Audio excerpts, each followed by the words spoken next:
Hello everyone and welcome to another traditional draft of Brothers War.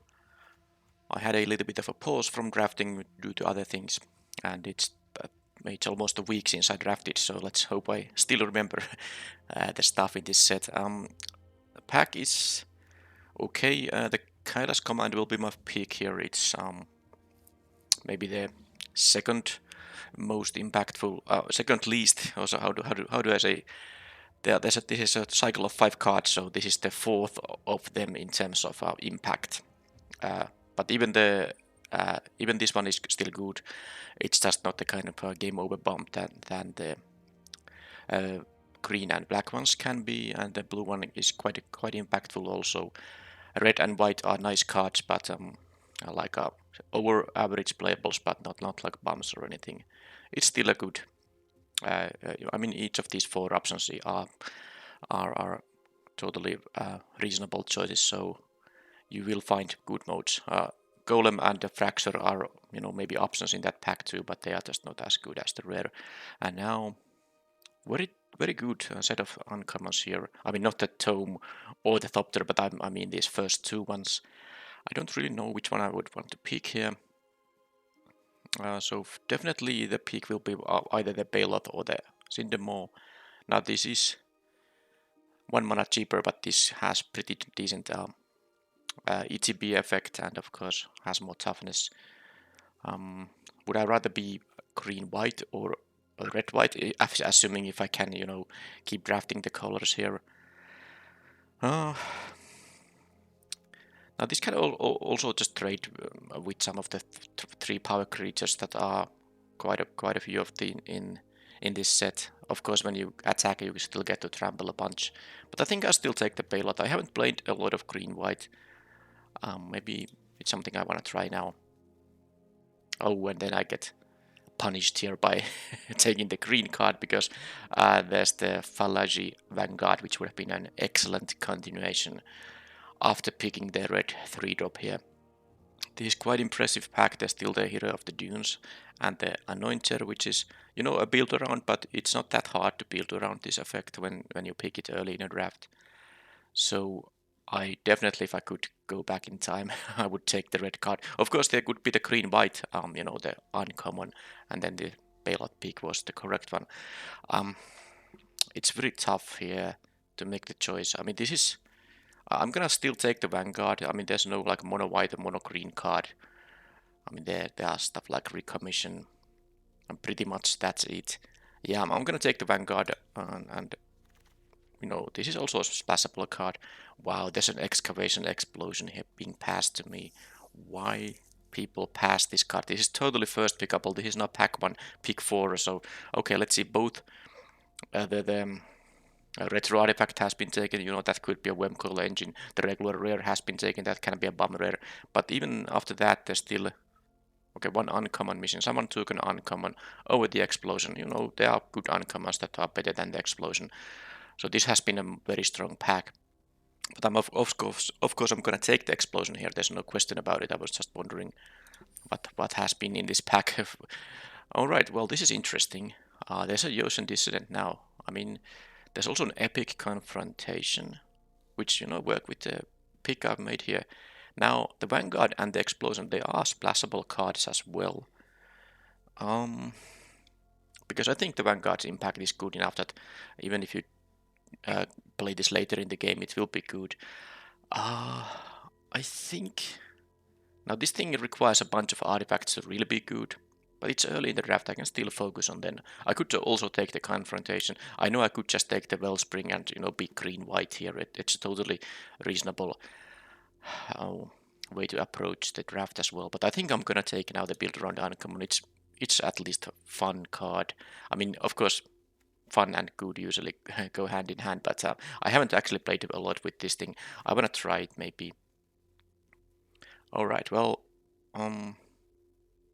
okay, I'm gonna take the Evolving Budget. Pretty easy pick here. This is a fairly weak pack. I wouldn't mind like the Infantry or the Giant Growth, but I'm gonna take this if I'm gonna splash something.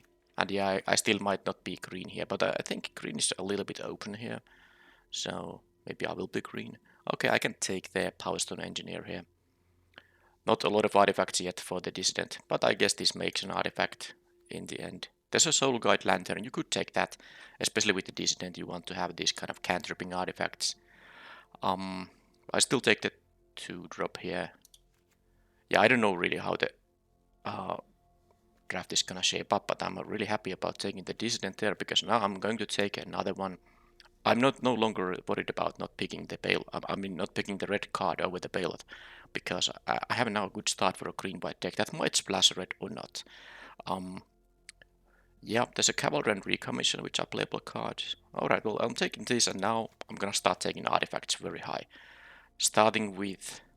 oh man, the Power Blade isn't exactly the kind of artifact I necessarily want, but I'm not gonna be like mono green or most the green. This is playable when you can guarantee like a +5/+5 rather easily. The Refinery is...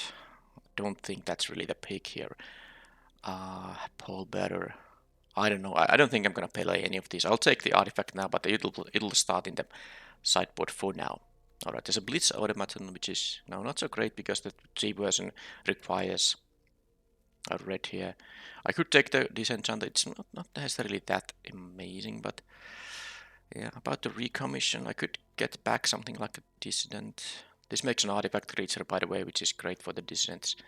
It's gonna be either the Disenchant or the Recommission. I guess I'm gonna take a Disenchant. Not sure if I'm gonna make it. I've really... I mean, sometimes it's amazing, but there are decks that don't really have any targets for this, so I'm not sure if I even like it that much in the main deck. Alright, so what's this? Pretty unplayable. I mean, this can work in the self-mill archetype, but it's not really gonna be my deck here. I'm gonna take the funny little trick here. You know, you could sideboard this in some cases. Okay, I'm gonna get a Recommission now. That's a nice one. Alright, so Unleash Shell. I think I will pick green-white. This is double red, not splashable. The Automaton is more likely card to be run here. Now, it's possible I still open something like a red bomb and move away from green-white, but I'm getting a giant growth, pretty late, so green definitely is open here. Okay, well, I did open a red bomb here. Oh boy.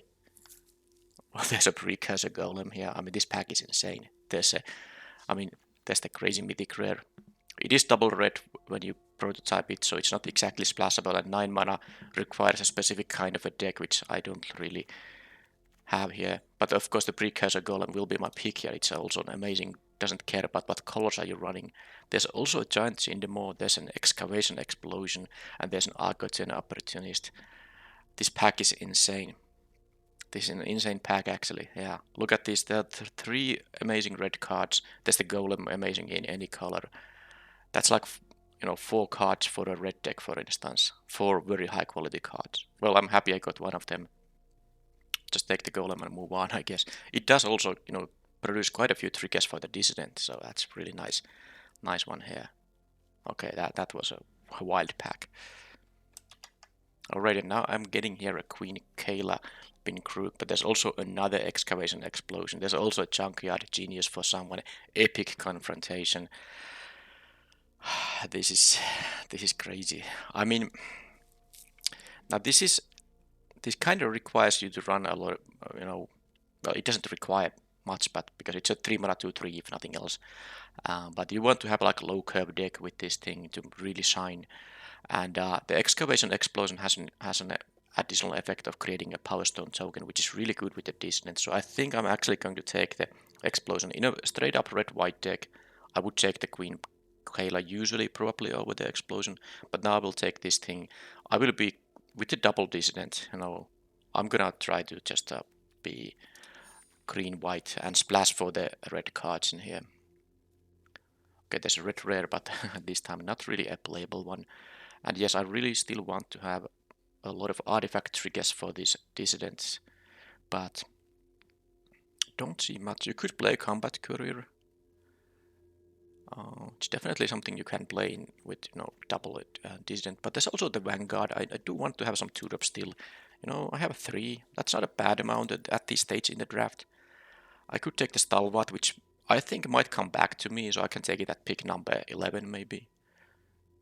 Oh, there's the Crusher. I kind of somehow was blind to this thing. This is an artifact and a 4-drop for in green deck, which I kind of I'm gonna be. Yeah, I don't know. Actually, just totally didn't see this somehow. I was thinking about the 6-drop, but yeah, definitely the Crusher is great because it's good on turn 4, and of course turn 7 it's quite nice as well. Yeah, I should have just taken that and moved on. All right, so again, a very interesting pack because I really want to have the Evolving Wilds here because, you know, splashing the double explosion. And this explosion is also the kind of card that really shines on turn 3 because the Power Stone can really help you, you know, ramp up nicely and also getting, you know, this thing happening trigger. I mean, if you play this on turn 2. Of course, the card I really want to have is the Argothian Sprite.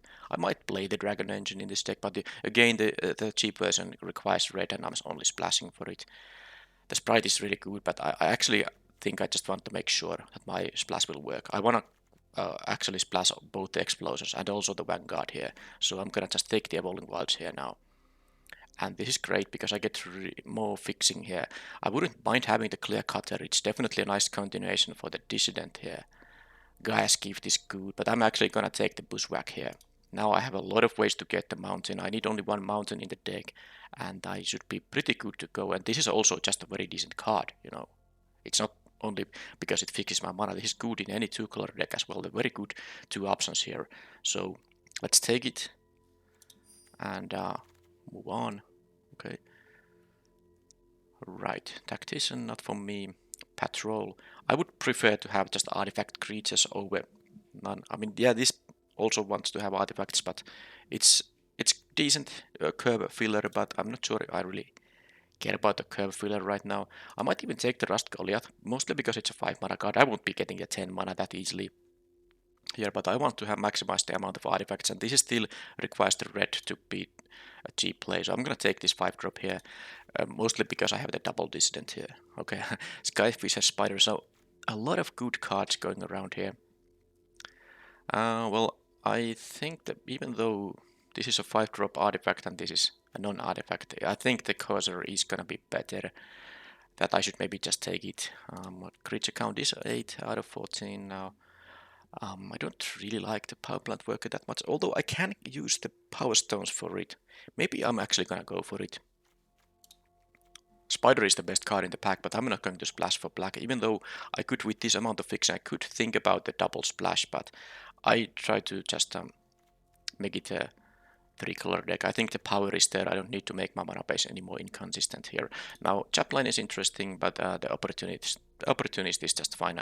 I mean, it gives me an artifact for the Dissidents, and of course, I have something to ramp to. So this is an easy pick here over the Chapline and the Thopter. This is double red, so not gonna consider that really.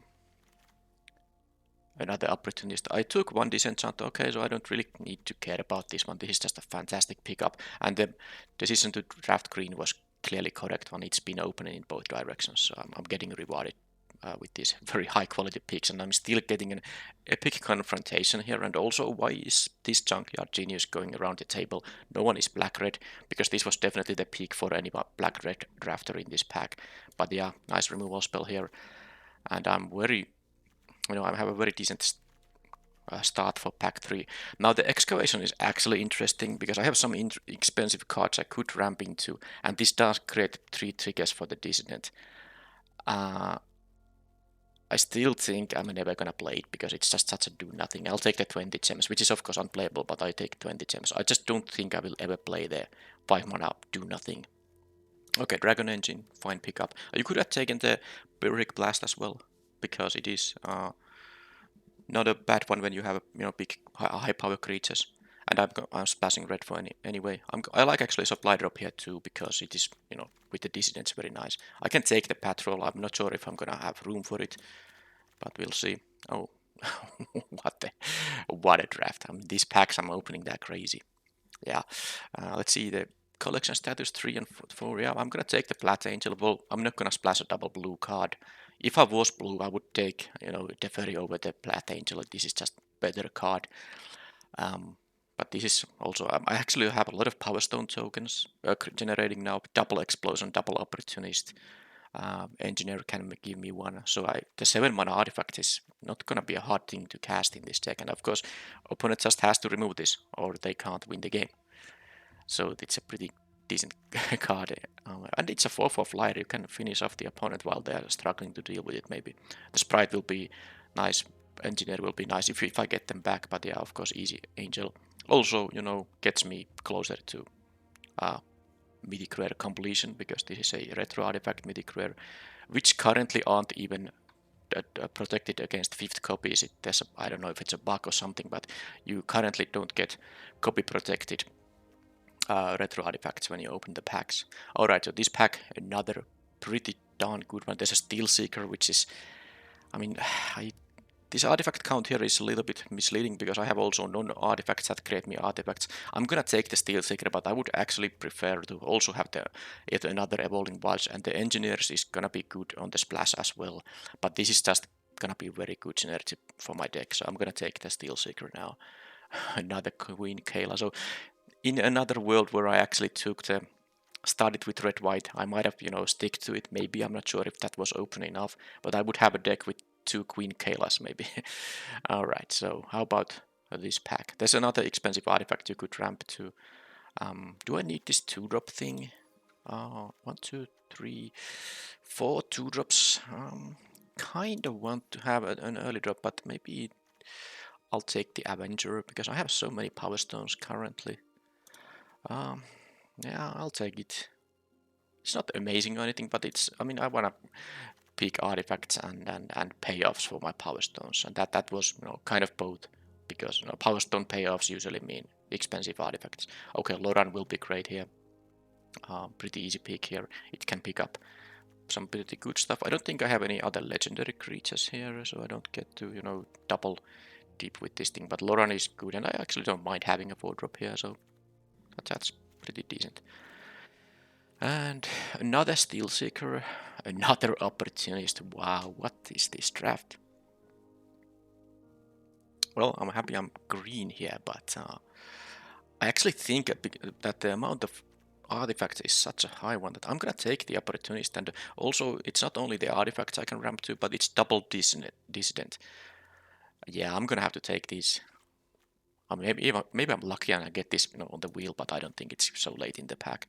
Alright, so Cohort, easy pick. I mean, I actually was looking to get one of these, and I actually got them.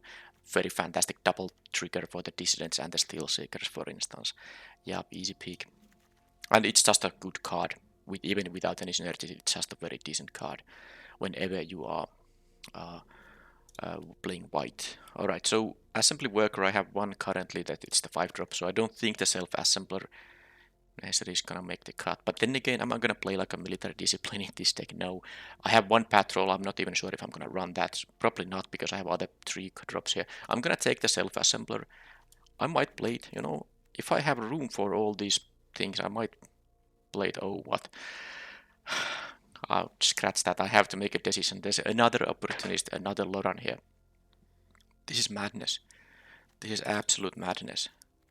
I'm just taking the Opportunist, I think. I feel like I have expensive artifacts. I just want to make sure I can curve out very nicely. But you could take the Loran there. I wouldn't call it a bad pick. And I even get the Sprite here. And the Engineer. But I mean, Sprite is also very nice payoff for having all these Power Stones. So I'll take this 2-drop here over the Engineer now.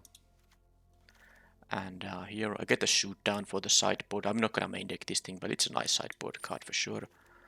And steal something. Giant Growth. I have one. I won't be having a space in the deck, but this is a good card to sideboard against opposing combat tricks and burn-based removal. Very, very cheap interaction there. And I can take the Escape for the same reason against removal. Decent one. Never gonna play the sideboard in the Fog of War, so I'll just take the uncommon here for Vault maximization. And there's an Audacity, which won't. It's a decent card, but not in this kind of deck, and they definitely won't have room for any kind of a. This doesn't synergize with my stuff like at all, so I'm just gonna have to make so many cuts here already that there's no way I'm gonna play this thing. And there's a Razor Maw. Alright, so this draft was pretty insane. Let's cut the lands now and see how many cuts there are. 30 cards. Alright, well, I'll start with the easy ones. Giant Growth. I really want to play the Recommission here. I mean, returning something like an Argotian Opportunist for 2 mana. You know, you get a 2 mana 4/3 and another Power Stone token. Getting the Dissidents back will be great. I think I wanna play that thing. but I have to make some cuts. Well, the perimeter patrol is the easy first cut. Oh man. Okay, so I have to cut some of this expensive stuff. This is kind of like a food drop. I don't actually think I need the Vanguard anymore. It's just not necessary. I splash for the explosions, but the Vanguard is just I mean, I have such a nice, as long as I survive the early game, I have a lot of power in this deck to you know kind of dominate the late game against most archetypes. So I'm at least not going to main deck this thing. It's just irrelevant here. Now, mm, Avenger, Plat Angel, Dragon Engine. Yeah, the Dragon Engine maybe is the kind of weakest one.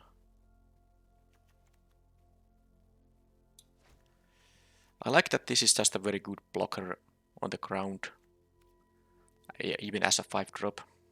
I think the Dragon Engine, because I can't always cast it on turn 3, and I have a lot of these other, expensive artifacts. I don't need this, at least not in the main deck. I will play the Avenger and the Plat Angel. These, are always gonna be decent, and I have how many Power Stones I have here, so I guess I could, check it. I think there's the Engineer and then these 6 cards, that's 7 cards that make me a Power Stone token. I believe there's nothing else, which is, 7 is a lot, of course. Alright, so the supply drop is, a card you could be cutting, but then again, it does synergize with well, first of all, it does synergize with the Dissident, which is kind of an obvious thing. But then again, when you have a lot of Power Stones, the cost of this card becomes very low. I mean, you can just have 3 Power Stones laying around that you got for free, and these things definitely, count as free Power Stones tokens almost. So this is kind of like a free pump effect and almost free card draw afterwards.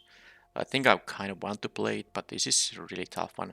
The Bailout, doesn't necessarily synergize with the deck, but Bailout is a Bailout. It's never gonna be bad. So I think what I could do here, just cutting from the main deck the Power Plant Worker and the Self Assembler as the least impressive artifacts I have here, and in some matchups I could see bring them in if it feels like I need more of these powerful things here. I don't even have that any of the other assembly workers, so if I like draw the power plant worker and then have this is just a 5 mana 4/4, and not really that exciting. And I think I can play 16 lands with the bushwhack with double evolving wilds and the bushwhack. I will have enough ways to get the red mana, so 1 mountain means I still have 4 ways to get it. I have only 1 double caster green card, so of course this is also double caster. Oh, and by the way, this is 2. So yeah, I have a few double caster greens, and there's a double white too. Okay, yeah, well, regardless, I don't think I want to really cut anything. All the other cards in the deck are just either very strong or needed for mana curve reasons, or are just very good synergy with the card with some other cards. So I don't really want to go below 17 now, because this can be, I usually count this as a land because it has the easy mode. As long as you have the forest to cast this spell, this gives you another land. So I usually play 16 lands plus the bushwhack when I have this in my deck. Oh, I wasn't supposed to click that thing. So let's just finish off the deck with the lands. I don't think there's anything else. I have nice sideboard options, Disenchant, Escape, these heavier hitters if I need more of this kind of stuff. Perimeter, shoot down. Yeah, pretty decent deck actually. How about the color count? 11 green, 6 white, couple of red ones. Okay, so in the end, picking the bailout wasn't so bad because I got a dissident later in pack 1 and then another dissident later in the draft as well. So this is, of course, this deck looks amazing. How about the mana curve here? I think the only, risk thing here is that if I'm on the draw against aggressive decks, I might not have such a great start because, of course, these are great 2-drops, but they don't, trade well. So I could see being in a little bit of a trouble against some fast starts, but I don't know if I can even affect that by sideboarding because I actually am playing all the early drops I have here. So I just have to hope that the matchups won't be too much against very aggressive decks. Alright, well, this is the deck plus a couple of evolving wilds, so of course I need remaining lands here. It's gonna be 1 mountain. one mountain here, and then there's 13 cards, so 6 plus 7 probably. That with the double evolving bulge, that means it's 8, 9. Yeah. And of course the bushwhack is, as long as I have the forest, this is also another white or red source.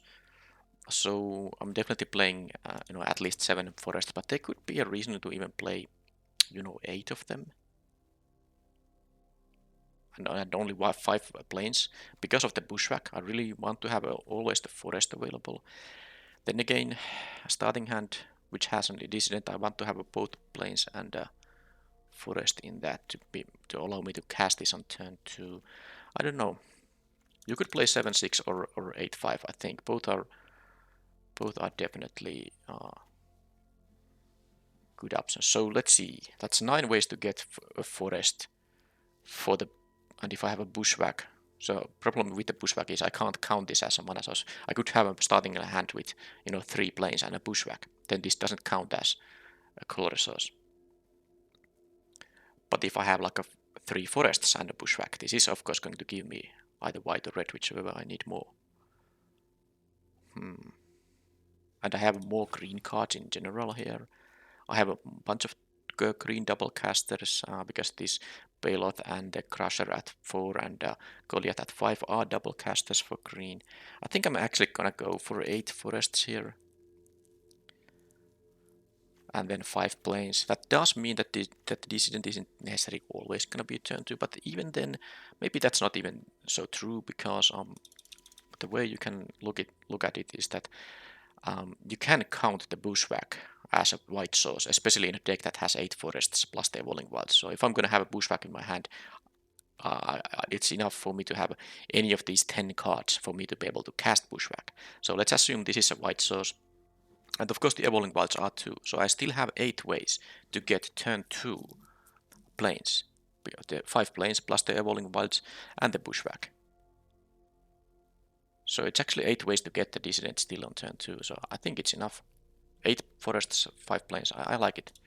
I also now really like I took the second evolving wilds pretty high, because this mana base would be a little bit riskier without it, so this seems like a pretty decent deck. Hopefully I don't have any kind of annoying mana issues. I also have some bums of my own here, so I shouldn't really whine too much if the opponent is having some bums, but we'll see. That's the deck.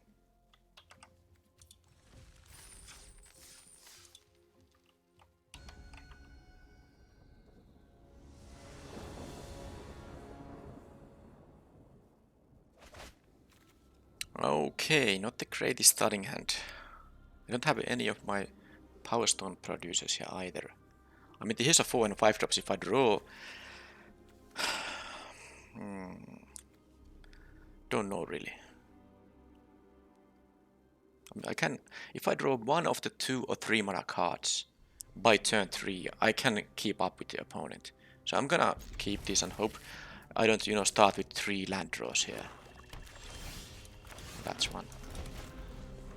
I wouldn't mind the Evolving Wilds or the Mountain to, actually have the red mana available, but let's see how aggressive the opponent is gonna be here.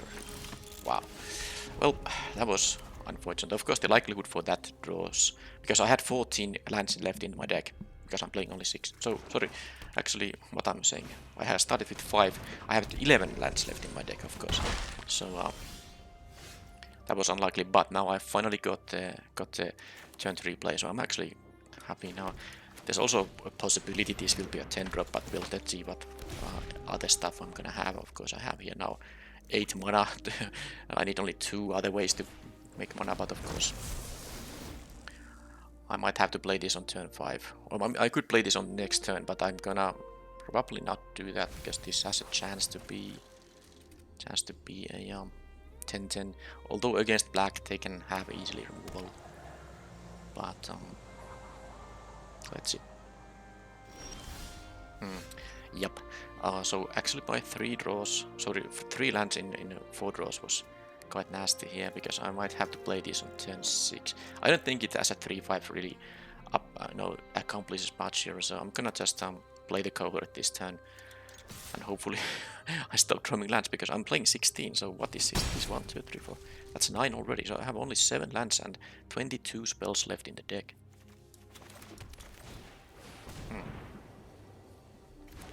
And out of those 7 lands, 2 are Evolving Wilds, which will, further, decrease the land count in the deck because it's gonna take another one also. But yeah, this is now 9 mana for the Goliath, so I just hope I don't draw any more lands so I can actually wait until I cast this thing. Of Dune is gonna get back the Thraxo Demon. Actually they milled it with the Steel Seeker. Wow. Actually keeping a 5-lander. Drawing... I don't even remember anymore, but I have drawn exactly 1 spell. I have drawn 5 cards, yeah, it's 4 lands. At least it was the mountain, but I actually would have preferred Evolving Wilds there. I mean, this doesn't really accomplish much. A 3-5 makes them unable to block, but I can block this board here already. I mean, why would I play this thing? I have the 10 mana already, I can do it in a few turns. Of course they can have the Gix's Caress to, make me discard my only spell, but we'll see. Yeah, this has been... well, I kept the 5-lander, but still, despite that, drawing 4 lands and 1 spell is not... I mean, it's very unlikely. It's very unlikely, so... But the good thing is that I am currently in the game. I mean, of course, the opponent is getting a pretty good advantage there. But now I got something to play here, so... This thing I could haste and fly with it. Do I want to, though? They have 1, 2, 3, 4. They don't have... Even if they drop a land, they can't pump the sprite, so I have a blocker on the sprite. I could haste it. I'm have this as a... Sorry, I can't haste it and make it fly. Sorry. That was... I don't know why did I think that, but of course I won't be attacking with it now.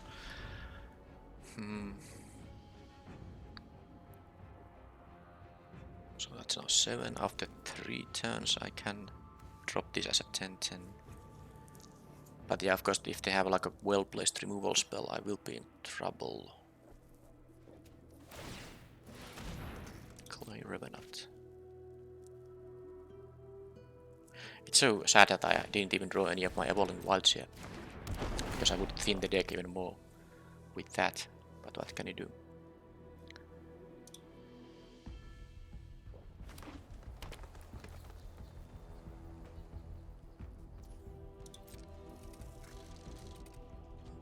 Well, at least they are not attacking either. Okay, Opportunist makes this, playable on the next turn, which is great.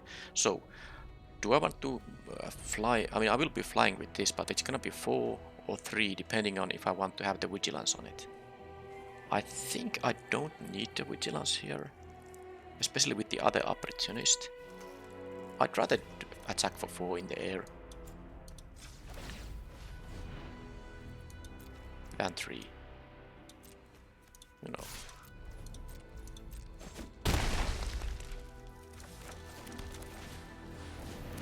So, next turn I will have 8 lands and 2 Power Stones, which is enough for the Rust Goliath. Hopefully they don't make me discard it right now on this turn.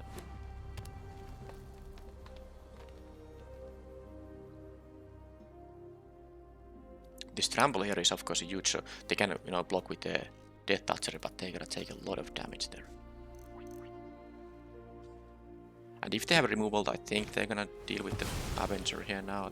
So they have 2 cards left in their hand, that is. I wonder if they're gonna have more removal. Well, I guess we are about to find out. They also get some nice advantage from the Steel Seeker. They can either take it if it's a land or mill it if it's a non-land. They decided to mill a Rager, which makes total sense. Okay, Bushwhack is gonna be a good one. But... Yep. I'm not gonna Bushwhack anything right now. Just play these and hope that they don't have more removal. They do have another card draw there, so it's actually not so great. I know I could attack with some of my guys, but I don't think it's gonna really accomplish that much. I guess with the Scrap Work Cohort I could have attacked now. but they have a confrontation. Okay, they do lose the Death Toucher there. And I have a way to bring it back if I get my white, you know, the 4-drop uncommon, which returns an artifact from a graveyard. Okay, so let's take a Platinum Angel. Okay, still a land that is not an Evolving Wilds. Am I gonna actually draw all my non-Evolving Wilds lands? So they don't even thin my deck then. Yeah, this is 10 lands, so I have 2 Evolving Wilds and 4 basics left in the deck. So the Thraxodemos are gonna be super annoying. I don't even have any that. I mean, I need to deal with the Sprite at some point, but I don't know. I think now that they were able to deal with both my, I know, big threats here, and if I don't draw more, I will just lose. Using the Bushwhack to kill something there won't even accomplish anything. They can just, you know, do the Clay Revenant stuff here, and you know, that's a nice little synergy they have going on. But of course, I've just been completely flooded out here. You know, and despite drawing the 5 lands, I mean, keeping a 5-lander, I'm still saying I'm flooded. I'm not flooded because I kept the 5-lander out. This has just been some ridiculous draws here now.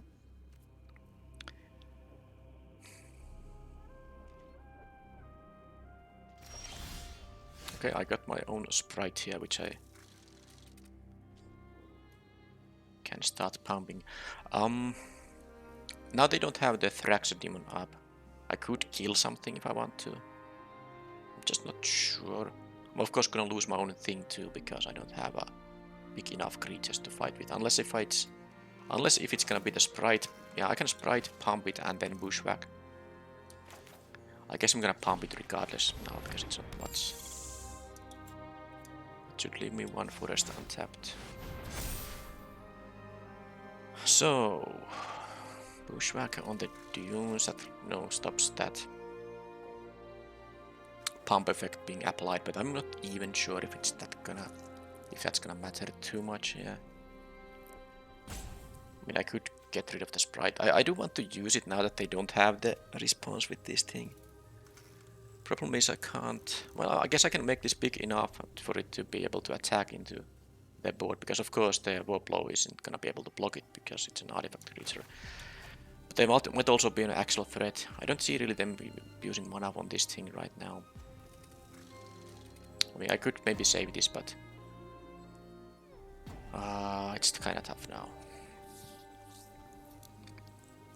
Killing the Sprite now. Fine, I'm gonna do it. I mean, I'm not that convinced this really doesn't do it, but with the Thraxodemos up, I don't wanna, you know, allow them to draw a card. I'm not gonna play the land because I was checking that if I play this land and draw another land, do I have double activation? But I don't. I have now not enough. Okay, there's a Wormlet, which is, you know, very nice synergy with the Clay Revenant combination they have going on. Yeah.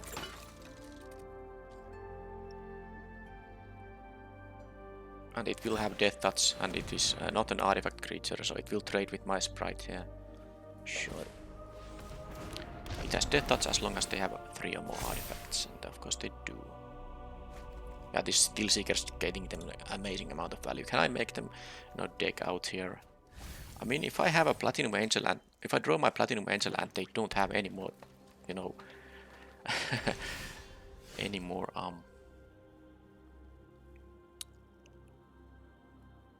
ways to deal with it, then of course it will win the game, either by me being able to fly over them or then they just taking out.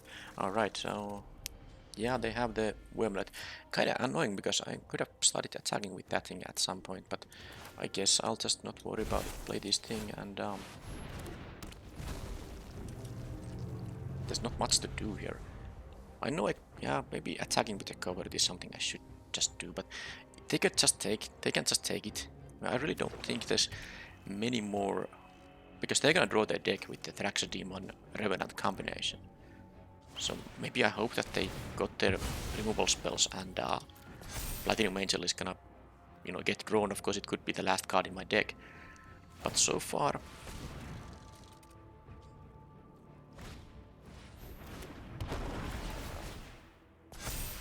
well, let's see. I mean, it does seem like I'm not gonna win this game because, you know, they just get more cards than I, and they will be able to, you know, clear the way.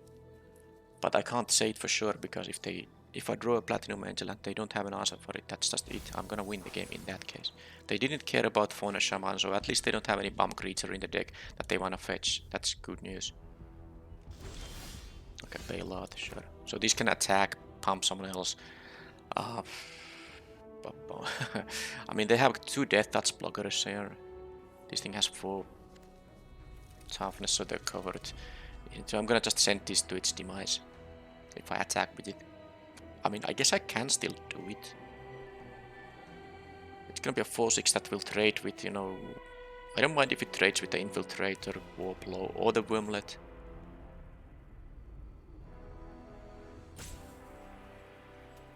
Then I can send the Cohort.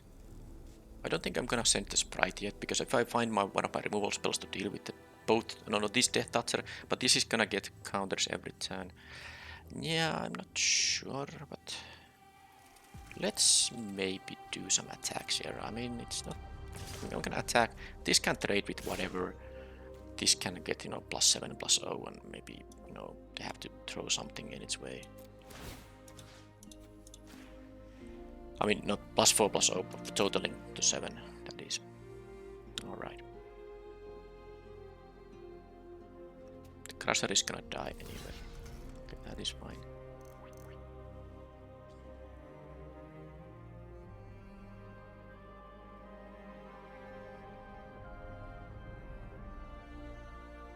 I still have my own Ocean Dissidents here, you know, somewhere in my deck, so I could start accumulating some kind of, you know, counters on my creatures, but and this Unearth will be great for that, because this will produce me 2 artifacts.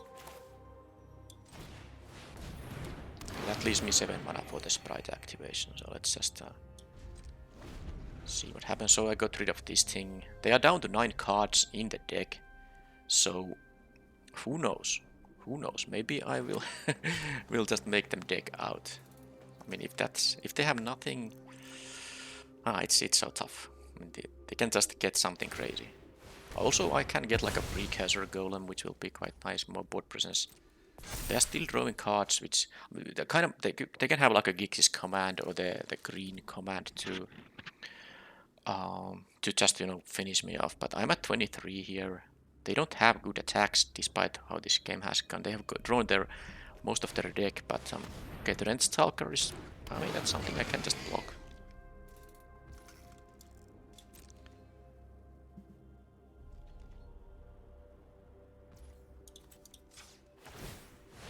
What a game. Okay, there's a Dissident. Now, do I want to add some counters on this turn? Because, of course, my Cohort attacking doesn't really do much, because they have these, you know, 5 toughness, 4 toughness blockers here, so it's mostly just to get the 1/1 token and then 2 counters on something. I guess I could put 2 counters on the Opportunist, so it can, you know, trade with the Stalker. Just like that. Why not? And this is gonna leave... Yeah, if I play 1 more land, I can also still pump the Sprite here. So let's actually do this.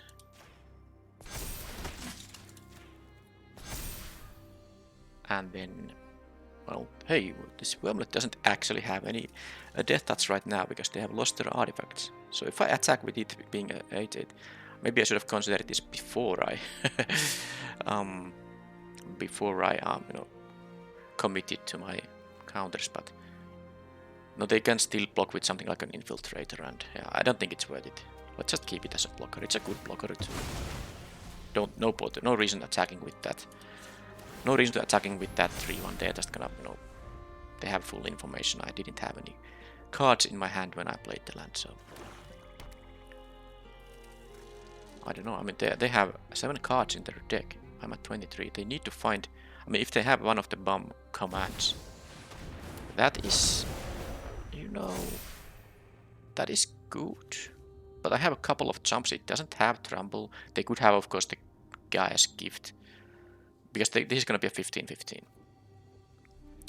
So I can jump it a couple of times. Okay, Butcher is slow. Yeah, so they can sack this thing to make a 15/15 hasty guy. Okay, well, I guess it was time to draw a land, but I... Damn, why couldn't I have a an evolving Wildster, because that would thin my deck more. So this is now 10. Wait a minute. So this is now 10, 12. Yeah, I guess I need to play the forest, because if I still draw one of my untapped lands, I can double activate the sprite in that case. Yeah. That's a sorcery speed activation. This doesn't have death touch. I could attack with a 10-10, but it doesn't really achieve that much, does it? Let's just, do this, whatever. And I'm actually interested if they have removal, because if I drew my Platinum Angel, that would be... Well, they need to finish me off before they draw their deck, and they can't even use the Thraxodemons that nicely now. So I'm gonna jump that thing a couple of times, I think. Because I can make this into a very large creature that can just trade with it, maybe. Now, do they have a removal spell? Because they have one card I don't know about. They have a Bushwhack. Well, I guess they can't attack with it, because it's I can just eat it.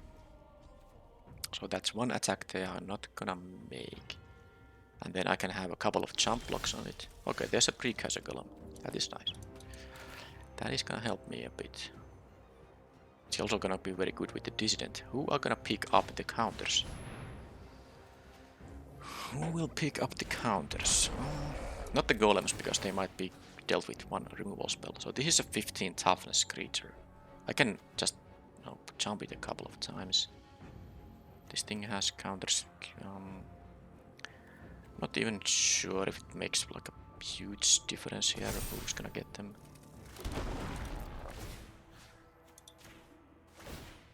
And of course I'm gonna jump block with the Precursor Golem. I'm gonna make myself some 5 power creatures, not sure if it matters too much. There's no plan for me that involves, dealing with their life total. My plan involves them decking out, but we'll see.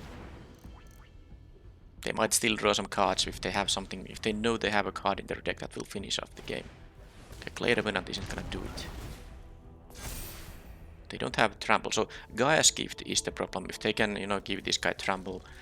But even then I'm at 21. Although the Butcher will start eating my life total, so a Gaia's Gift will be an issue. Yeah, so if they attack with the 16-15... Okay, there was a Power Stone Fracture, so that's one more removal spell that if I manage to draw my Platinum Angel, they might just scoop it up. Unless they have a removal spell in the remaining 4 cards still. Okay, so that was that. Their deck is of course pretty darn good, but... yeah, I don't have enough jump blockers for the... Wait a minute. What just happened? They sacked their token. Why did they make a... I mean, where's their 15-15? They sacked it on the Fracture.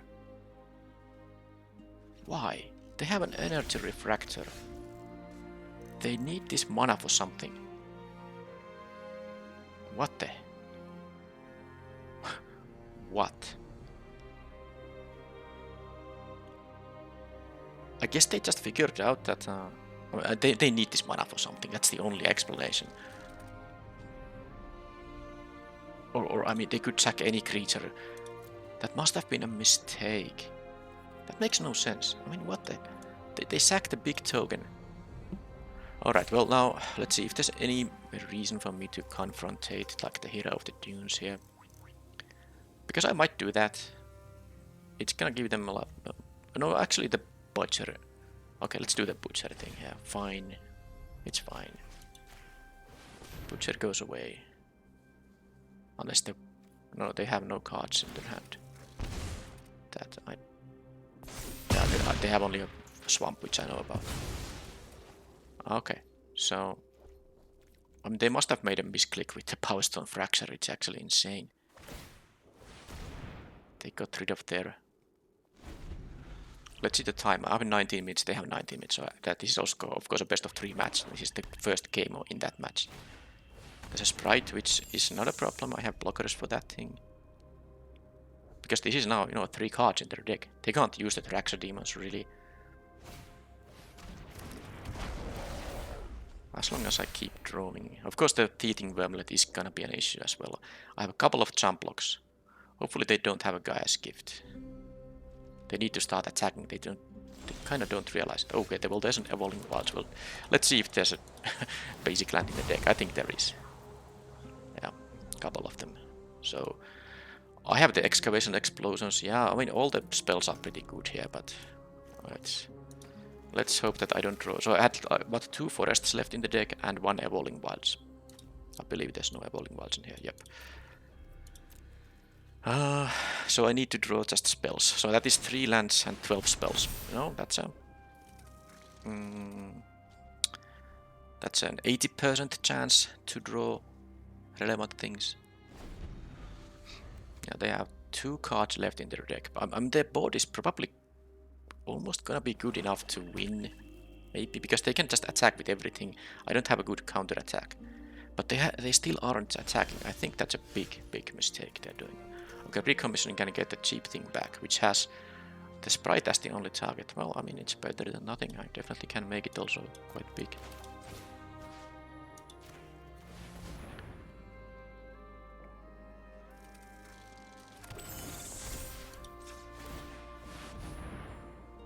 $5 for now.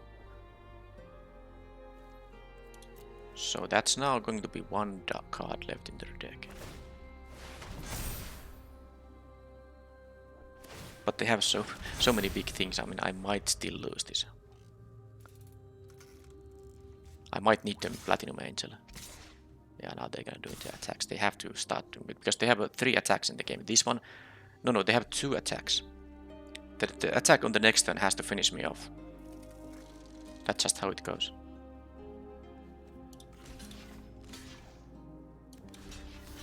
And I guess I could, you know, double block to kill one of them. Yeah, I don't have to jump block. There's 1 card I don't know about. They can make the Infiltrator quite big. This gets a counter if an artifact enters. But they can't, you know, draw cards. They can't, because then they will get decked on them. So Traxor Demon doesn't sacrifice any permanents for them, that's for sure. So this is an 8/6. So I can actually, you know, double block it with the Bailout and Opportunist.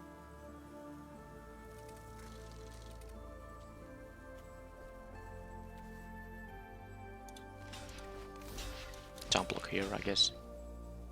And I guess I could kill this thing. It's a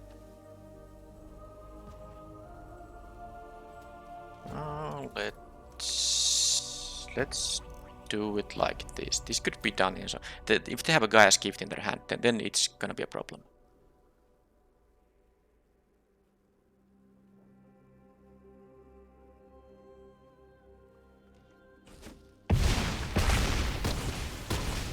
So I need to have enough blockers for the next turn. But I am at 19 and I might draw a spell. I also have a that was the 20% chance to draw a land. Alright, so I guess this is the only thing I can have left for me now.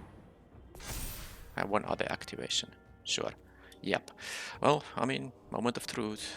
I haven't done the math. There's no point doing the math because I'll just block as much damage as I can, and I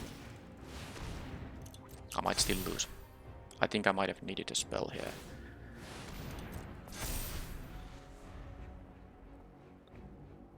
Depends on what they have in their hand, of course.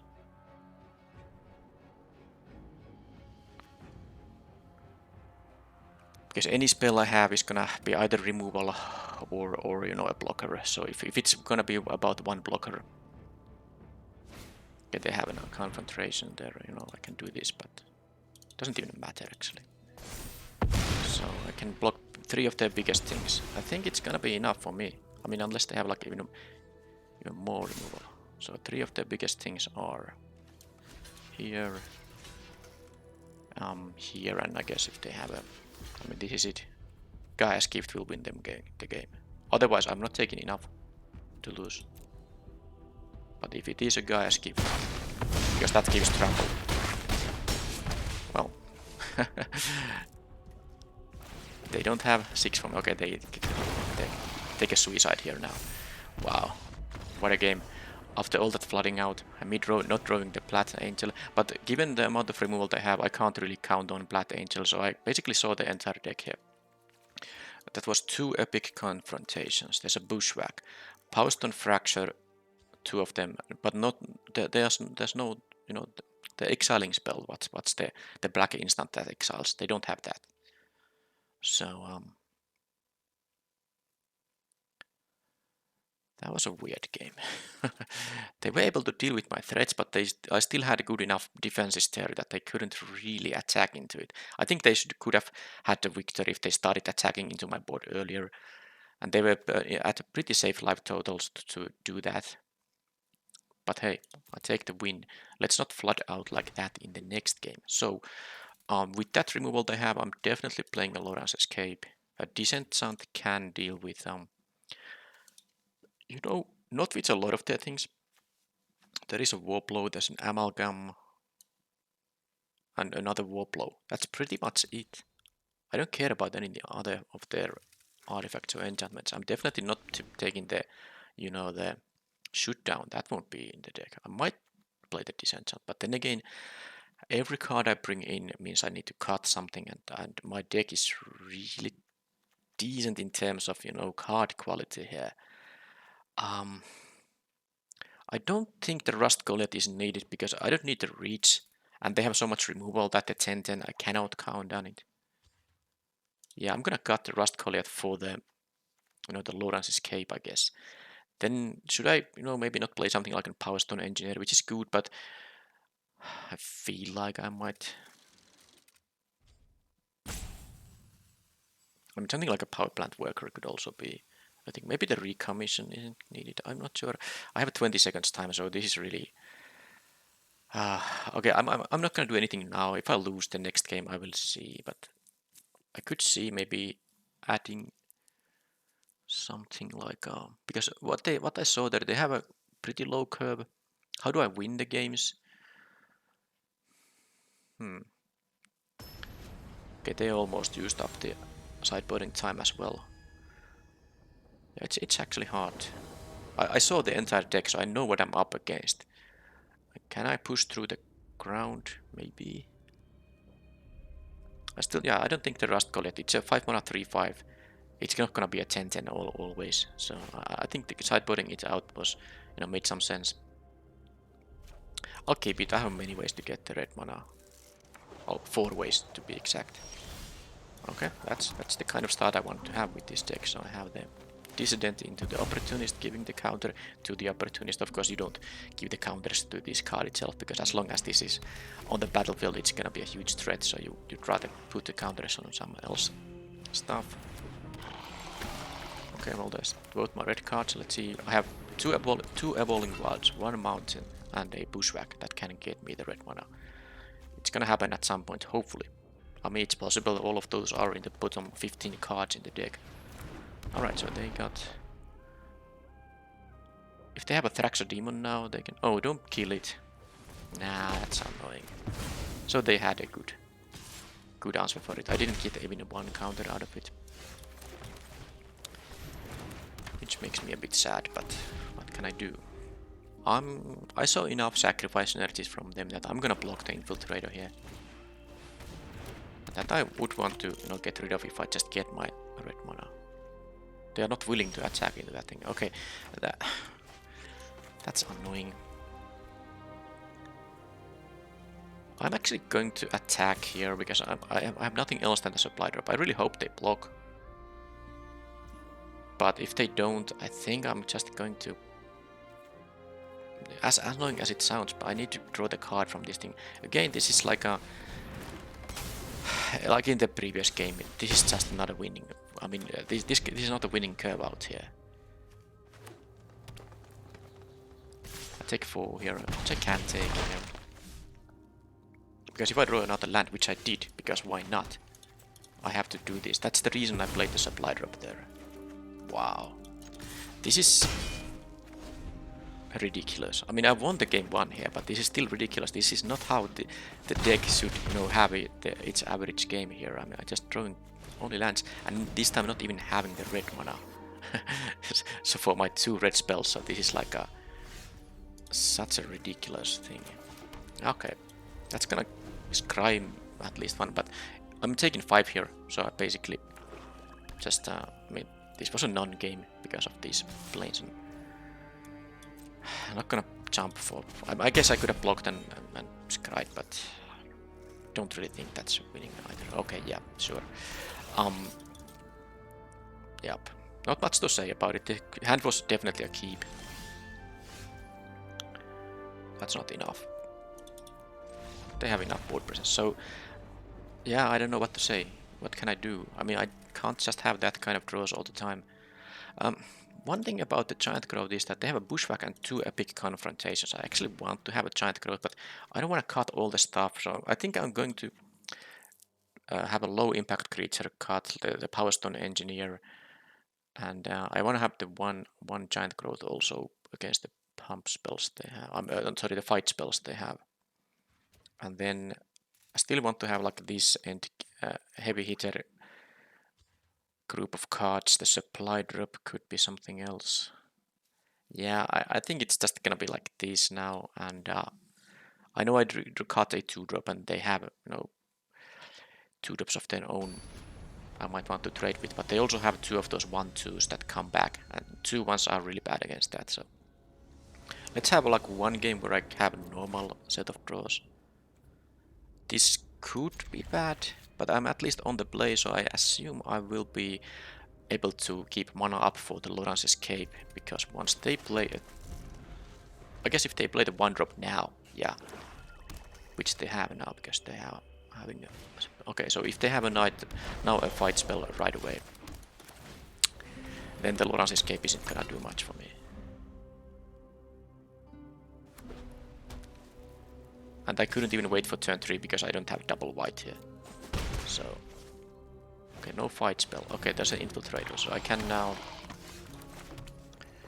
I can actually confront that guy before it becomes a problem. And attack for 2. Now I just... Can I please have the red sauce now? I mean, this is gonna give me a power stone, which is gonna trigger this thing, ramp me to Avenger here. Let's see if they have the forest now. They have a... well, that's not a forest, but... now they will have access to green mana at least. Have a land drop too. Okay, well that's a green mana. Alright, well this could still end up badly, but... okay, they are racing, which I don't mind necessarily. Okay, this is good. Fantastic. Finally. I might even actually put the counter on the Dissident, because the Crusher is a pretty darn decent threat by itself. I'm gonna put it on the Dissident because I wanna spread, because if they have a removal, they will remove the Crusher, not the Dissident. So I don't wanna put the counter on that thing. I can, maybe later on put a counter on it once I have the, the Loran's Escape here. That's just a sprite. Oh, they have the fight spell on that thing. Well, I mean, I guess they use the removal on the Crusher if they have this specific card. But the thing is that they also have 2 Power Stone Fractures, which they could easily use. So that's why I considered it possible that they do have removal. Anyway, this is now good, because I get the red mana, and this can attack for 4, and I have the Loran's Escape to, Okay, then blocking with that means they don't have the Fracture, I guess. Because I don't think... well, they might actually sack the Refractor now. There's a War Blow, which is, not so bad, because the Loran's Escape... well, actually, I'm just gonna maybe... I mean, let's see. I can just kill the War Blow, but let's see what I draw. Of course, I'm gonna just get my mountain now. Thank you very much. They haven't even seen a mountain out of this deck, I don't think. Now, that's a... that's some... damn it.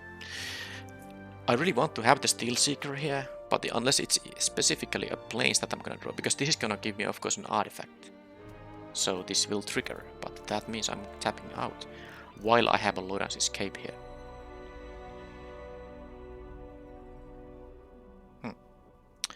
Well, there are possibilities of many sorts here.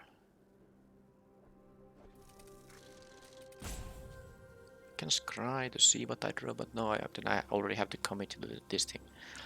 So I'm kind of feeling...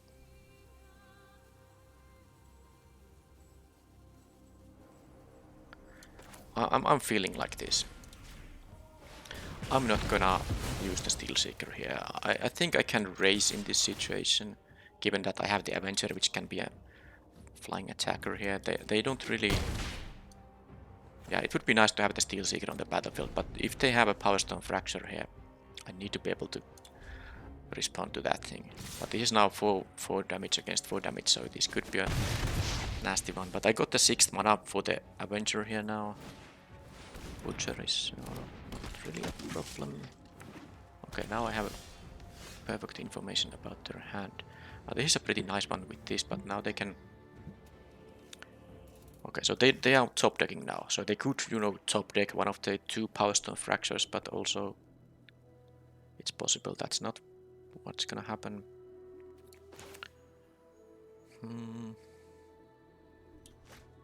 Now I can't block these things, of course, with any of my artifacts. Now the question is...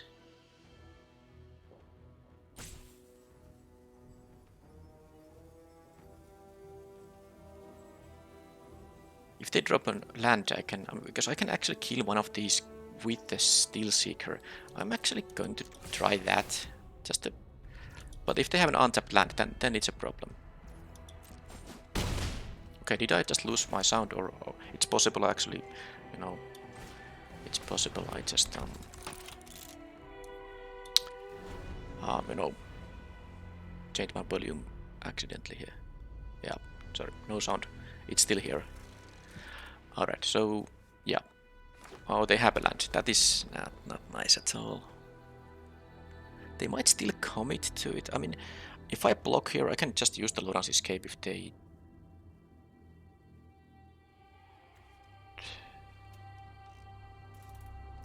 Well, I at least have the full information available now.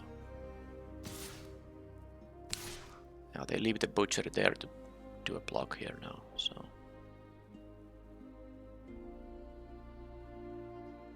Because of course I can supply drop the Crusher and then it will attack for 8. That's lethal, but not when they have a blocker around. Okay, they are gonna play it safe now.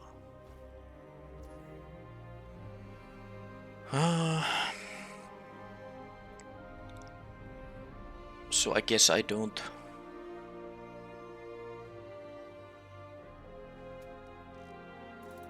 Huh.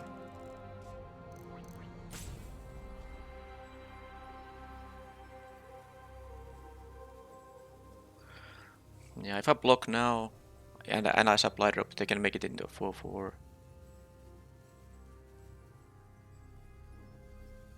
I just don't like the idea of not playing anything here.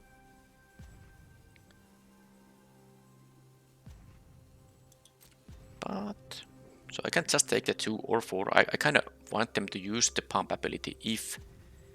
But I think they're just gonna... Well, I don't know actually. It's tough now. It just means I'm not gonna play any spell here. That's a problem. Because I could have just played the Avenger there. Now... This is gonna attack for 4.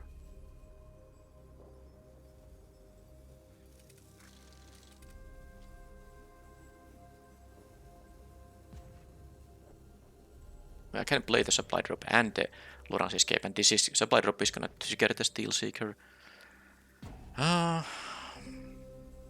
Because I can force them to use the 7 mana on the sprite. That is the question, the point I'm having here.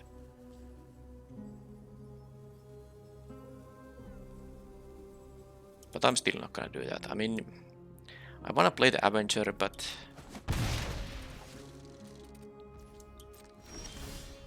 Okay, Opportunist is a good one. I can trigger the Steel Seeker, but I don't need it now.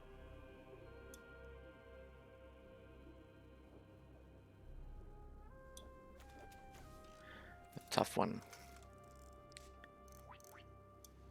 I can have this as a hasty attacker on the next turn. I don't need to play this now. I have another Power Stone coming up. So let's just use the Crusher here. See what they're gonna do. I think they can just take 4 here. There's not really much point in them jump blocking. Or they could double block. That would be great. Yeah, I mean, of course, it's way too risky for them. because they can, you know, deal 5 total, but... Okay, that's now... Are they gonna make me lose life instead of pumping the guys? I guess they want to have this thing back in their hand, but it enters tapped, so it's not that great. Okay, and the opportunist is good because it will also give me...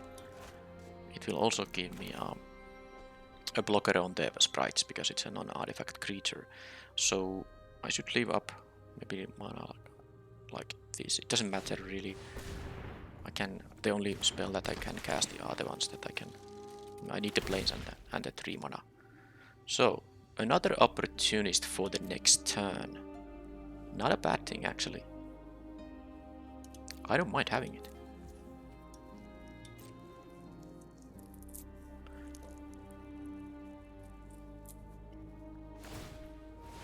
Because now I can block a sprite with the opportunist. Yep, I have 9 minutes, it's enough time.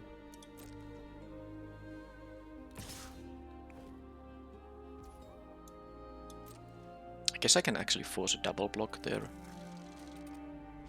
I mean, I can do this and save my guy.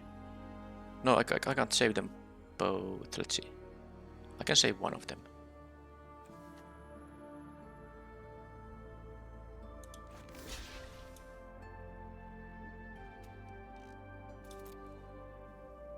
They can make it into a 4/4 if they want to. And now that has 2 of them, and then I can say that the Lora's escape is gonna save this guy.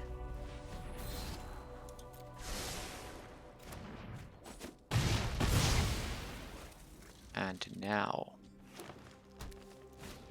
that enters tapped. Can I make them jump block? Actually, I can have this as a hasty attacker. If they don't jump block, I will actually win. Because I can have a +2/+2 and it's 7 damage. But if I choose to do this and attack as a hasty guy, that's not gonna be enough. That's gonna be, they can jump block a 4, but they have to block. Yeah, okay, yeah, this is good enough because they have only the one. They have only the you know, the 1/2 left, and I'm at 8 life, so I'm not gonna die here. So do it like this. They can't even actually trade with the opportunist here. They have to jump. Now I'm not gonna go unless they have the amalgam. Oh, but it's not enough mana. Because there's the mythic rare amalgam, but it's actually not enough. I'm gonna explain. You can go to the next match, but I'm explaining what I was thinking here. So it's a 2 mana 2/2 as a prototype. Now it's of course it is 5 mana 5/5/2, but the activated ability that makes the big token triple its power, it's 5 mana. So they didn't have 10, so they couldn't play the 5/5 version and then have a 15/15 haster. Because it has haste, the token, I mean. What they did have an option to do with this amount of mana, they could have played it as a 2 mana 2/2 and then sacrifice with 7 mana, 5 mana, so it's 7 mana total. But it's gonna be a triple power, so 2 power creature will be a 6/6 haster, add to the Clay Revenant, which is 1 power. So if they top deck that thing, it's actually 7 damage, and I still survive. I think that was like the best out they could have had, based on the cards I saw in this match.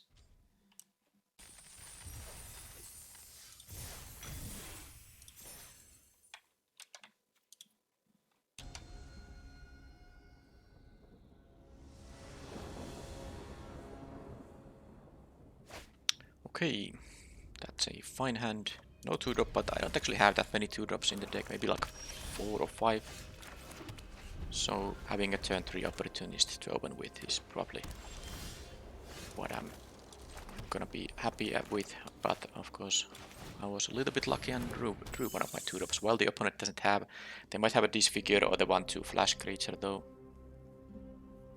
I mean, if it's a disfigure, it's pretty easy target on it. And if it's the flash creature, obviously, why wouldn't they play it? Okay, it's fine though. Because I have, of course, these opportunists that will ramp me up to... Okay. I was gonna say I need an explosion now. Wow. Insane.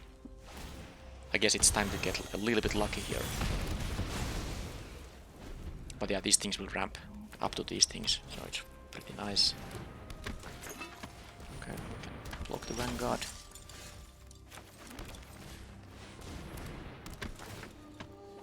I'm gonna play the Avenger first, and then the Plat Angel, so if they have removal, I'd rather them use it on the Avenger. And of course the Platinum Angel doesn't even... if they have the white arrest, the arrest thing, it doesn't top against the Platinum Angel. Alright, so... let's see. Now they might have a Gixis Karis, the one that makes me discard a card of their choosing. But yeah, let's do this, why not? I mean, I can haste, but... I mean, trading 4 damage, they will attack for 4. Now it's possible they will have a removal on this thing. I think I'll still just won't haste it. I don't want to trade damage here, but now they have a disenchant. Sure. So basically what I lost now is dealing 4 damage to them, but they don't have more removal. Maybe they do. Alright, well I get some blockers. I'm gonna actually play these guys first before the Platinum Angel. Maybe they want to still use the removal on these small guys. But of course this is a 4/4 flyer which is able to, you know, start working on their life total too, so I don't mind really. I don't mind any of this stuff. This is fine, we get Power Stones. Oh, it's clear. I have 2 spells to their 2 or 3 spells. There's a Vanguard there. Okay, well that's a Rust Goliath which is 1 mana away from a 10/10, so I guess it's time to do this. I'm not gonna use the Rust, the Epic Confrontation on that thing. At least it wasn't another disenchant. So, more removal.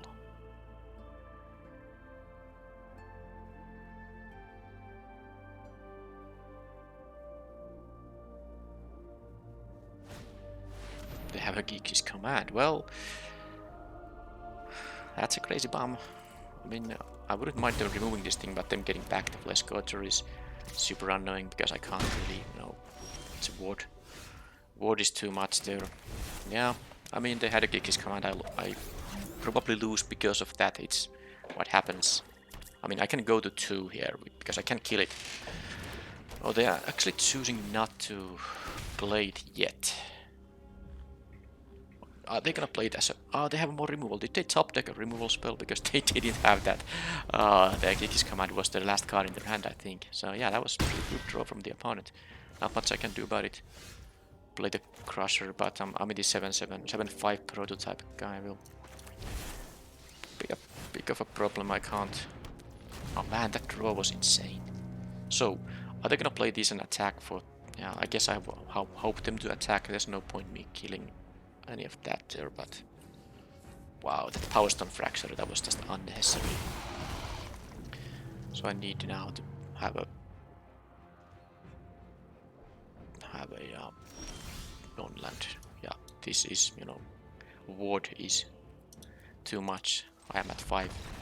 Of course, I did have the kill here without even losing my own guy, but then I'm at -2 life. Yeah, well, what can I say? That was really annoying. The Gixis Command, and then they top deck the Power Stone Fracture. Well, I did top deck my own Excavation Explosion on turn 3, but I guess wasn't enough. Okay, I'm again gonna have to escape here, and I have the disenchant against that thing, of course. Nothing I can do about the Gixis Command, it's just it's gonna happen. How about the shoot down? Again, I didn't really see any good targets other than this thing, and I guess 1 disenchant will be enough.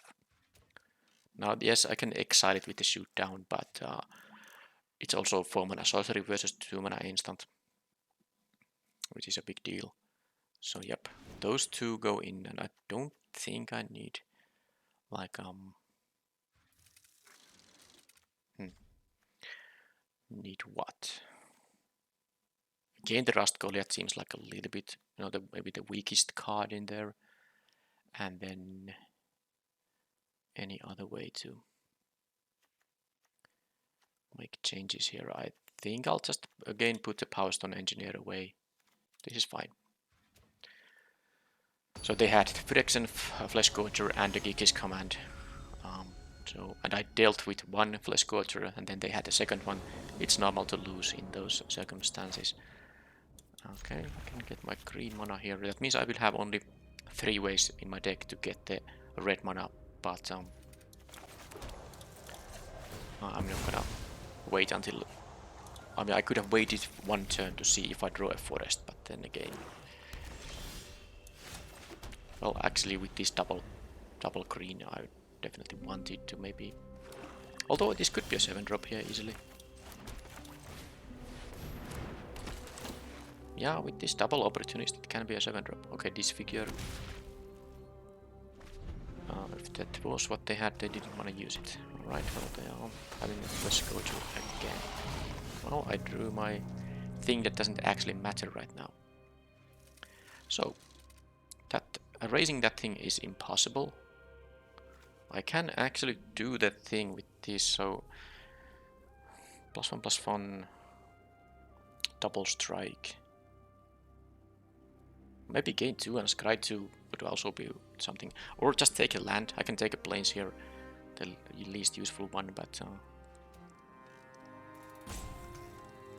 I mean, well, then again, dealing 8 to them doesn't make any sense when they have this thing here. So... But with that play I can... You know, have my... If I get my plains... Then I have mana up for the Loran's Escape, at least. So...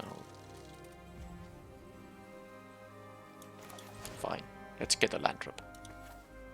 I could make a 2/2, but I believe it's better to make this guy into a 4/3. Yeah, that's a miserable thing to try to raise.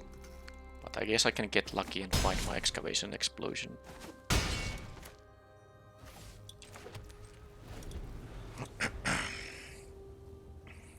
And of course I can double block this thing, but I wouldn't do it before I get to have Loran's Escape mana up. So that was one play.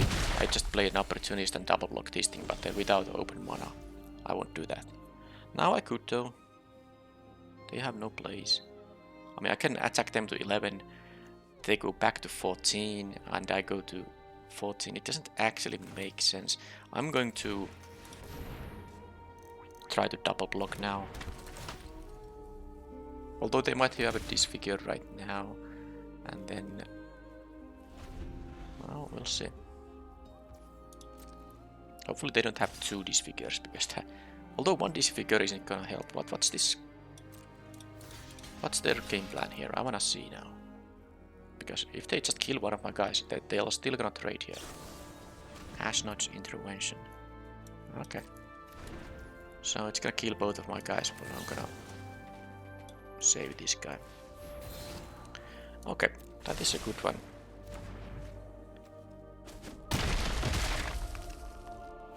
So they that goes to their hand. So that means they will need to recast it, and they actually discard the hand size. So they had this, you know, Flesh Quarter on turn 3, but they also don't draw any lands. So now Disfigure doesn't help against this. I have no idea why did I play that thing.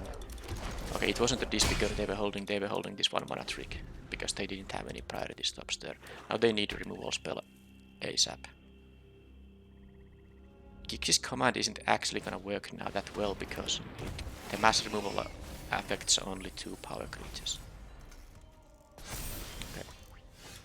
Alright, so Confrontation doesn't actually do anything with the Golem. This only works on spells with single target. So what I'm thinking here is I might just do the supply drop here. Do I have a victory here? So let's see. 9, 13, 14. So it is actually a victory, because I can also do the supply drop here. So yeah. I believe this is now 14 plus 2 is enough. Alright.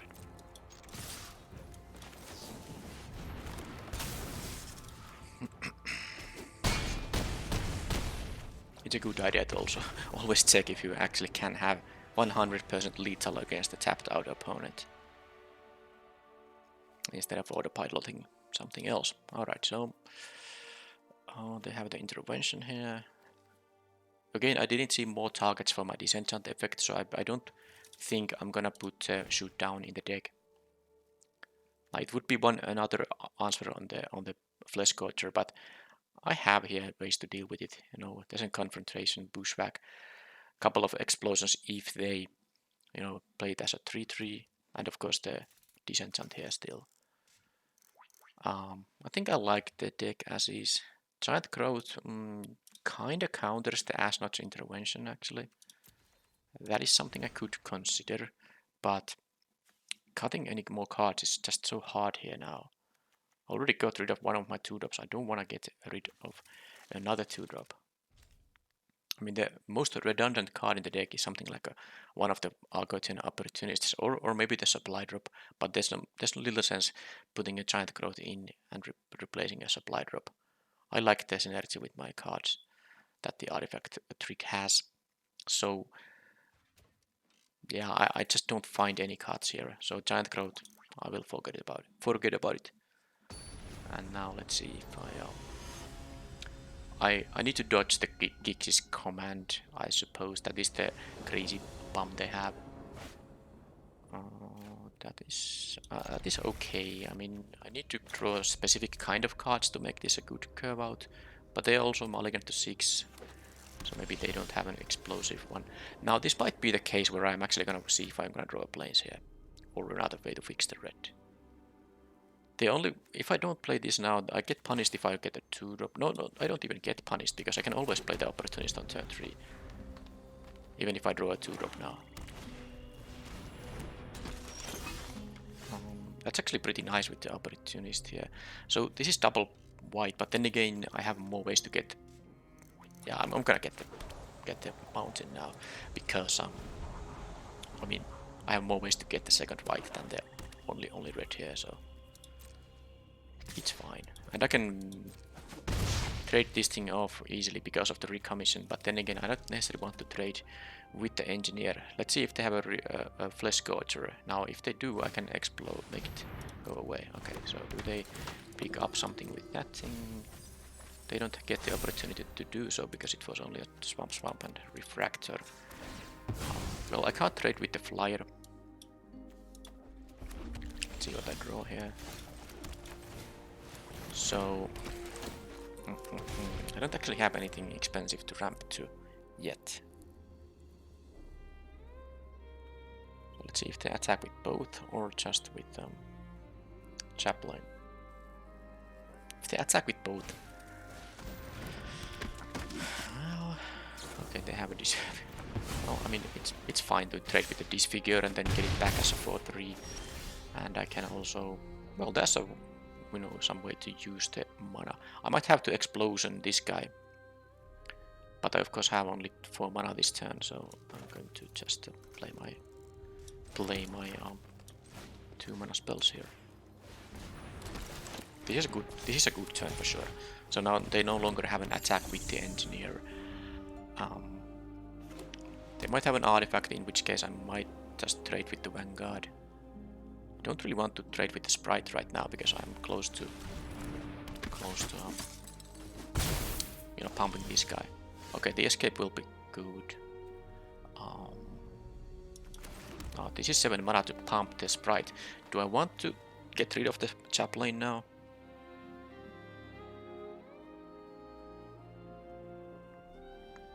Because if I pump this, I don't have mana up for the Lorance escape. I'm actually going to do it like this.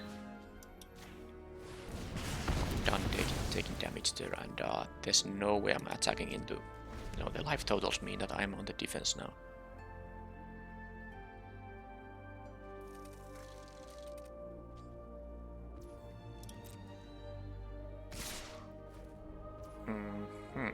Well, this is interesting. I guess I'll just try this. I'm taking 6 here, but I mean, I have to take that trick away, which is gonna be just the intervention, by the way. But yeah. Well, I'm still gonna save this. Yeah, I take in here a lot of damage, but there's a Blood Angel making them to have an actual answer on it. I saw, of course, them have answers for it, but yeah, we'll see. I don't know why I played the land, but I guess with the Sprite around I should keep playing lands. I actually want to have this. Okay, there's a flesh coach, but yeah, only a 3/3. They can attack with that. I guess it's time to trade here. It does have. Okay, well that's a good one. I do need a second white at some point. This is actually a little bit awkward, but this way I can just do I start attacking in the air? It's a good blocker here, though, I guess. Okay, let's see. Because I can deal, you know, 5. I can deal a lot of damage in the air with this thing. Double strike, 5 power creature, it's 10 damage. I still don't know if I actually want to. So let's say they attack with everything. This sprite just isn't gonna block anything now. That's the problem here. I'm not gonna attack now. I'm gonna hope they don't draw the removal or something interaction. Okay, that at least gives me information about what they're having. Chosen soldier, I don't think they, sorry, medic, don't think they even care about that too much. They just want to have a 3/4 instead. Okay, opportunist here. So let's see. 6, 9. So if I do this, I don't have the sprite mana. But this is giving me another blocker, which is pretty important. Then again, this being a 4/4 is a really big deal. So I think I'm actually gonna start doing this now. I'm at 10, so I can take some damage. This is a little bit risky, but also I think against most of their draws here should be fine. Of course, if they're holding up a Gixis command, it's gonna be horrible. Yeah, they could be holding up a Gixis command, but like I said, there's nothing I can do about it. There's no discard or counter spells for my colors. So if that's what they're gonna win with, then it happens. It's not like I haven't won with the Gixis command. Okay, this is annoying with the Vanguard actually. I have to, yeah, the opportunist would have been great for that block, but just didn't have the mana for it. Yeah, this is kind of annoying. I'm not really in a position to block here. I didn't realize they're actually going to get, you know, double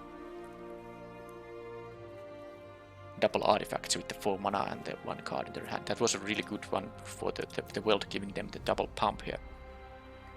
Okay, so now I can win with a plains. Okay, so this would be 7 power. Double strike is only, so I need to attack now so that I can win with this if I draw plains, unless they, you know, attack with the flesh scorcher or something. I'm just gonna do this now.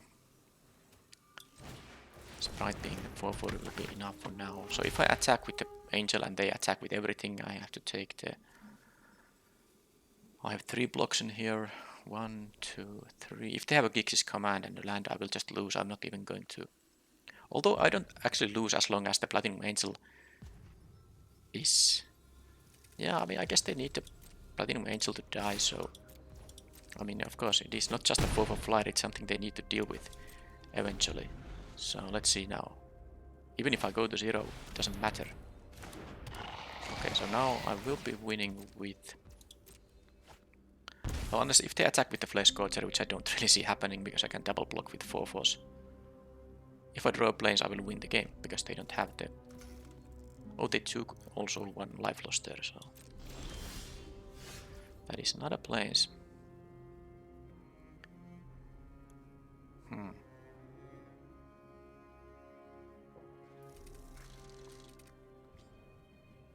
I'm going to use up my confrontation here, I believe.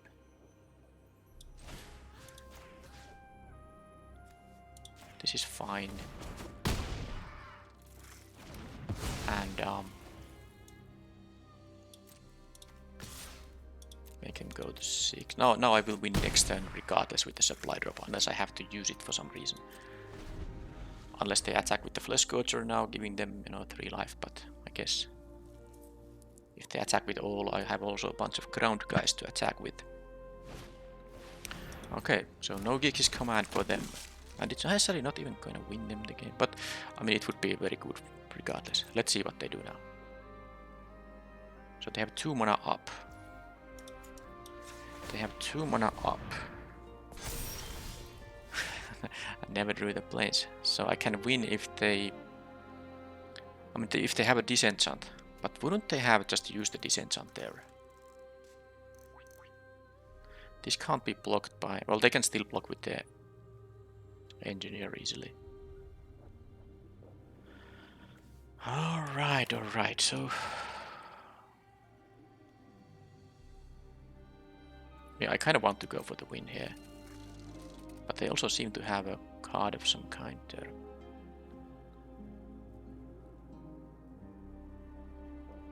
It's not like I can do much this turn if I don't use the supply drop.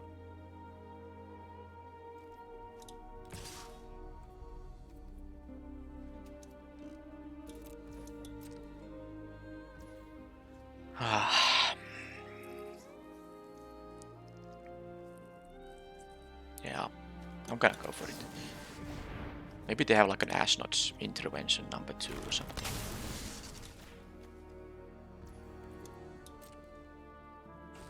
Okay.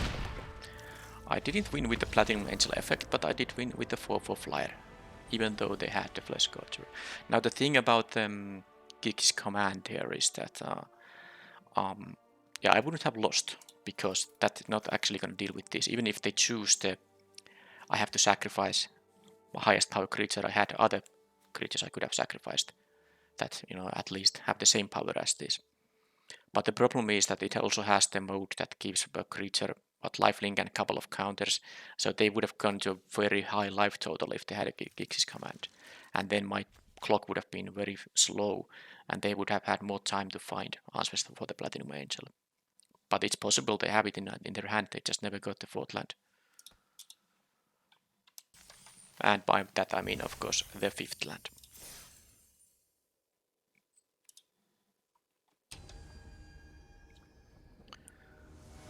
Okay. So... this is a nice hand. I actually haven't gotten...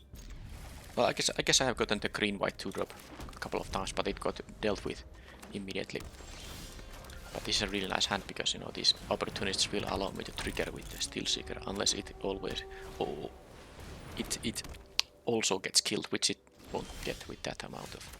with these colors of mana. Alright, so... let's see what it is. I hope it's just a land, of course, and that's what it was. Because I do want to hit my land drops here, so I might have milled non-lands there, but now it's different when I have 4 lands and okay,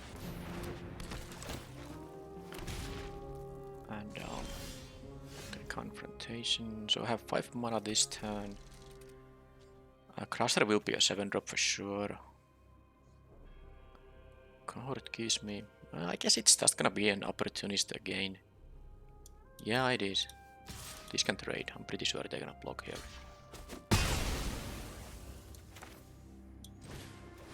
I might get an Evolving Wilds here, so no point playing the forest right away. Okay, that's some nice value. So next turn I will have the 7 mana. Turn 5, Crusher.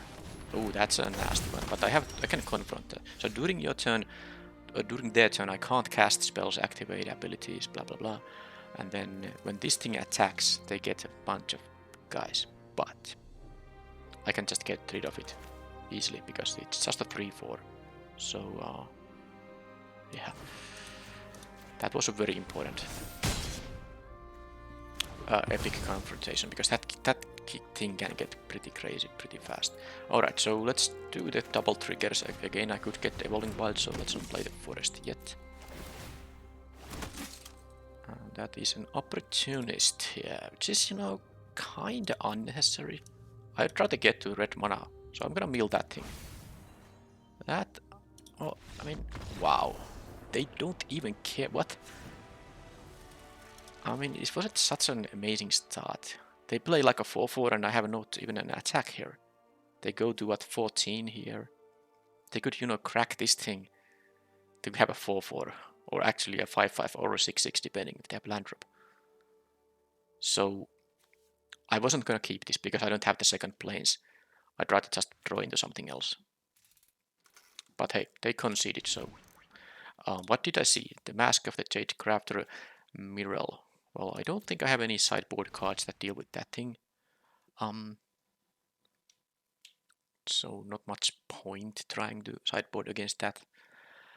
How good is the Power Stone Engineer against decks like this? Well, I mean, it can trade with the Opportunist, and I definitely, care about having the Power Stones myself.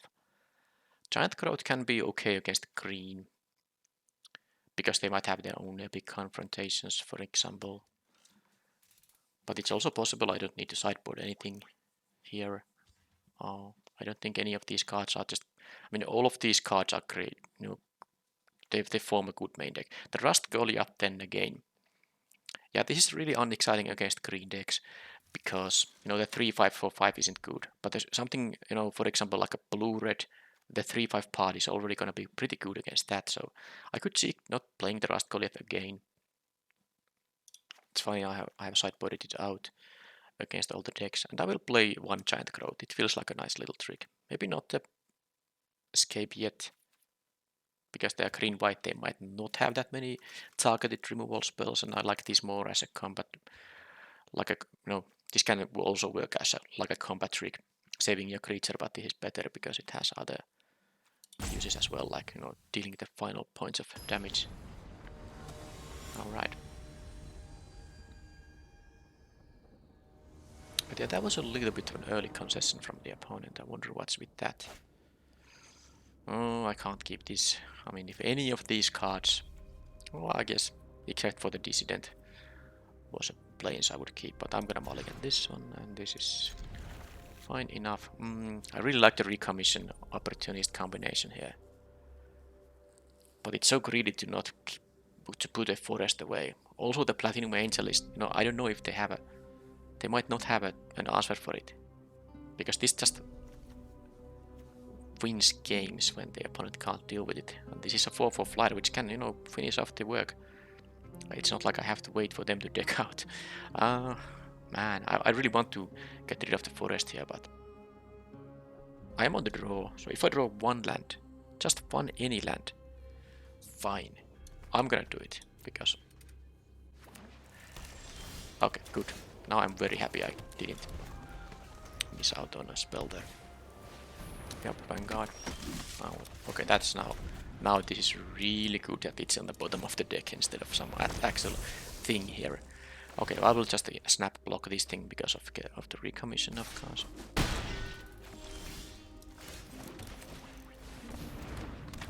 So I'm getting pretty close to Platinum Angel. Actually, if this comes back with the recommission, that's already going to be, almost 7 mana total. But for now, I might just... I can double spell. Yeah, actually I like this, because I can use the supply drop, because it will be a 4-3, it will, trade with this thing, but with the supply drop, I can use it now, the supply drop, so that this doesn't die actually. Unless they have something, but I mean, still, it will trade with something. It will trade with something. Cohort, alright, don't like to see that. So am I gonna go for it? Oh, I can't, I don't have the 7 mana yet. This is a tapped land. Alright, so... I mean, I could, trade the Giant Growth on the Cohort. I'm just not sure if I want to do that, but maybe I will. There's no rush though. I'll just do this. I just do this and get my... I mean, I guess I have one double caster white spell in the deck, but I also have 2 red spells, so I'm gonna get a mountain most likely with that thing.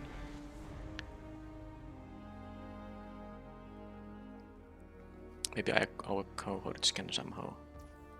Well, let's see what they do first. They have missed their land drops, so I mean that's a 6 spell hand potentially, unless they drop land now. Prison Sentence on that thing. Well, that's certainly an acceptable thing to do. They can scry to maybe some lands now. Scry 2 to top. They could just be lands. So let's get the mountain here.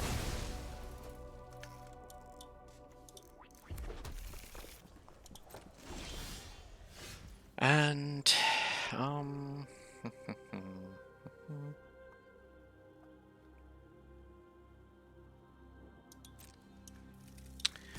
let's just attack with this guy, why not?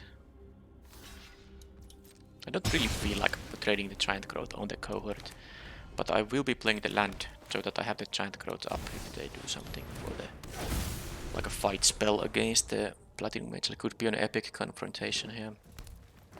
Can just be a shoot down. Well. So now this is another target for an disenchant, so I think I might choose that now. Okay, well, let's draw the card first.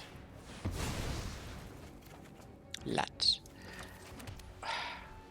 It's such an awkward thing to trade the opportunist on a giant growth, but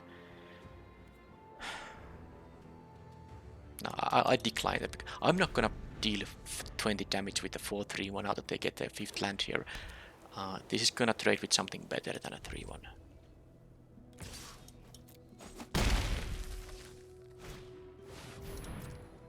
Well, that's a little bit better at least.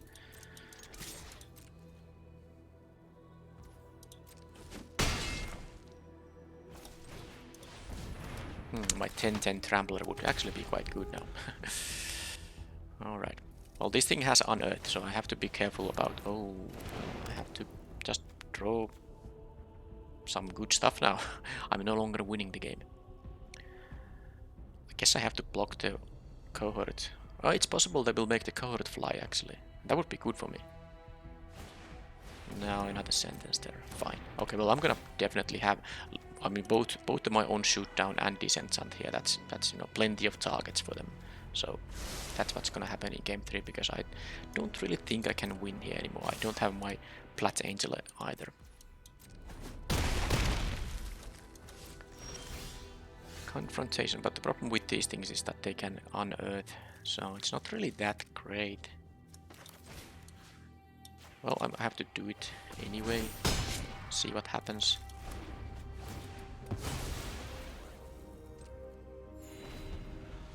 They can unearth and make it fly. And then they can unearth and, well, they can do also just that. So they didn't even unearth that Annihilate, even though they had mana for that. So they have another play here. Okay. Well, I mean, that's just not gonna... There's no point. I'm losing to these flyers anyway. The Iron Swings is nasty one. Okay, so they had a prison sentence. A couple of them. So giant growth goes away. I'm gonna have a disenchant and a shoot down here in this matchup.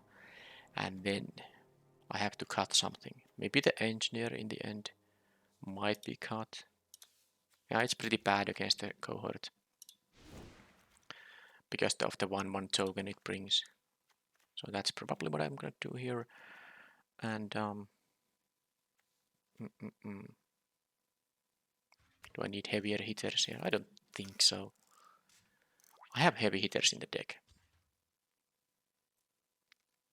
Well, maybe not like an insane amount, actually, now that you think of it.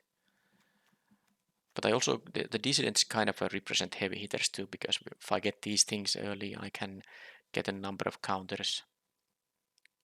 But I could see playing something like a power plant worker here. I have the power stone production to make it actually a card, you know, that can do some work. Problem is, I still don't know what to cut here. Because, I mean, you don't just cut these things. The recommission is just too good with the 3-drops here, I think. And also the dissident. I don't really see how can I cut that. And the Chaos command, it's you know, the versatility of this card, it's just a little bit too much to not take advantage of. So I hope these heavy hitters I have are gonna be enough. I could have taken the Loran's Escape actually, because they have a shoot down and I have some juicy targets for it, but I guess it's too late now. And again, it's the same thing. I don't really want to cut any more cards. Well, I'll have to mulligan this one. Okay.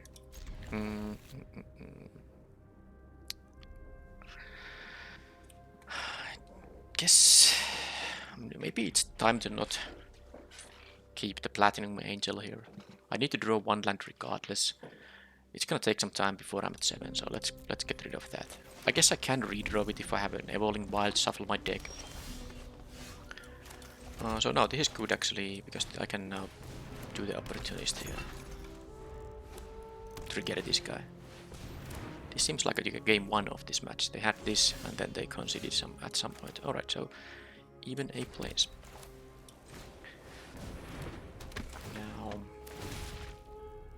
Okay, more value out of this. They conceded the game 1 because I got multiple triggers of this that gave me value, so maybe they do the same. Okay, well that is that's a few lands, but yeah, the Platinum Angel would be now pretty amazing. That would be a pretty amazing card right now. This big token can't actually block the sprite, so there's at least that. I have something to sink my mana on. Alright, so I'm actually going to do this. That allows me to attack also with the Steel Seeker, triggering this Steel Seeker Dissident. Oh, that's such a nice one. Yeah, I'm gonna keep that on top. I don't currently have any triggers for it, but I mean, it's also a thing. I have a lot of triggers for it in my deck, so yeah. They could have a, the arrest on this sprite. Or they can make a 6/6, but that 6/6 doesn't actually block the sprite. But of course, if I sink now 7 mana on it, which I will, I can't sadly play the Dissident post-combat, but let's still do this thing. And see if they have the arrest. They kind of have to use it, because I can, this is a big threat. Even if they have a non-artifact creatures, this is threatening to be a 6/6, so I guess. Could be an epic confrontation too. I wish I had a... well, no, Giant Growth wouldn't help here. That would be a 7/8 versus a 7/7. Yeah, I'll take that. Yeah, the Mask of the Jade Crafter is really good. Okay, well that is not an arrest, but okay. But that is a blocker on the sprite, but oh man, that was a nasty one. I guess it does something in a sense that I can play now the Dissident and activate the sprite. Now, am I gonna offer a trade with the bailout here? I mean, 1/1 and a 3/1 would be happening. I don't really think so, because I can block the 3 power unearths with my guy.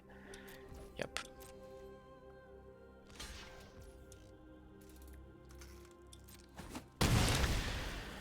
Alright.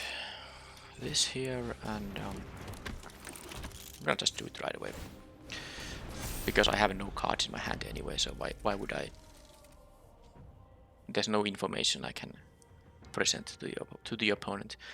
Right, so don't like how this is going so far. Yeah, the Dissident might have been a mistake,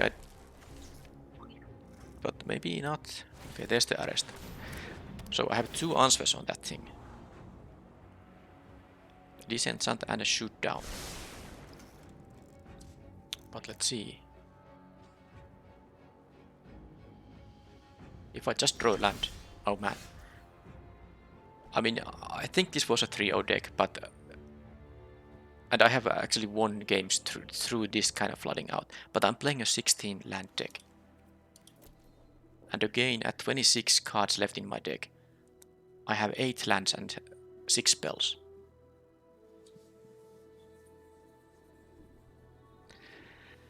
Yeah, that's like messed up. So any attack with the bailout makes like 0 sense. So I mean, I can triple block this thing and then lose 2 of my things. Yeah, this is just, I mean, if I just draw lands, of course I can't beat an opponent who draws like a good mix of spells and lands. So what can I do here? I can still get a... No, I can't get the Platinum Angel. It's on the bottom of my deck. I haven't shuffled it yet, so...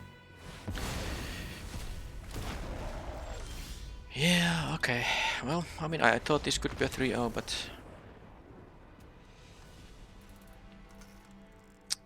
Yeah. You really need to, not suffer from these kind of draws multiple times in a match to actually be able to trophy a best of 3 event, so... It is what it is. I think the deck was actually amazing, and I got fairly unlucky there in because I wasn't really... I mean, looking at this I got some good curve outs, but then they kind of went down because I just drew lands.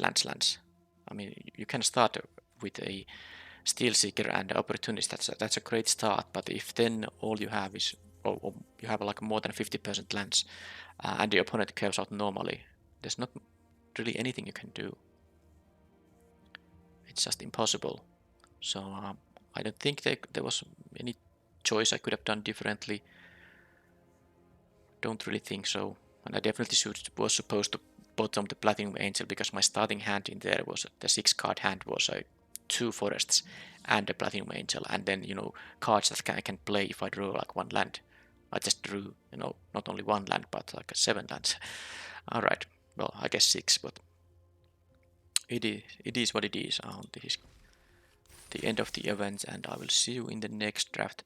I will be playing the alchemy drafts when they start. I'm not sure if the next one will be an alchemy draft or a traditional draft, but if you don't like the alchemy drafts, well, sadly that will be featured for a few drafts on the channel. But it's possible the next one will still be a traditional draft, but you'll see then. Anyway, let's take the prize here, and I will see you next time. Thank you for watching. Bye bye.